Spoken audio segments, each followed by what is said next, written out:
তার পেটগুলো মাথাগুলো ডাইরেক্ট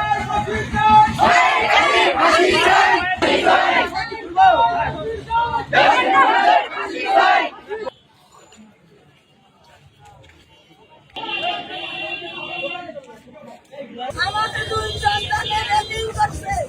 আমরা ভাইয়ের কাছে বাঁচে যাই। আমার আব্বুর তারা নির্মমভাবে হত্যা করছে। আমরা তাকে বাঁচে যাই। এলাকার বাসীর পক্ষ থেকে দাবি জানাচ্ছি যে যারা এই সন্ত্রাসী যারা সন্ত্রাসী কর্মকাণ্ড চালায়, যারা খুনের রাজনীতি করে, এদেরকে দেশ থেকে চিরতরে বিদায় করতে হবে।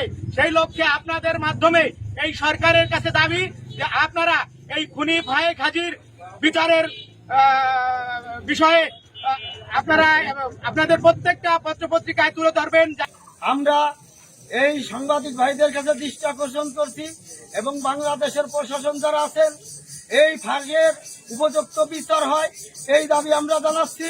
এবং আমাদের এলাকায় এই ফায়েক হাজি তার শীর্ষ সন্ত্রাসী দ্বারা দলিলের ছেলে ওই পনির আনোয়ার কাজীর ছেলে লিঙ্কন এদের মাধ্যমে অস্ত্রপাতি দিয়ে মানুষকে নৃশংসভাবে হত্যা করে।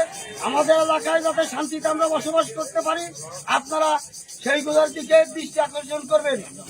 ফায়েক হাজির সন্ত্রাসী বাহিনী অনেক আগের থেকেই এখানে সন্ত্রাসী করতেছে। আমরা এখানে বেজরা ভাটরা পাসরা খান্দার পাড় এই 4টি গ্রামের লোক তার অত্যাচারে অত্যাচারিত।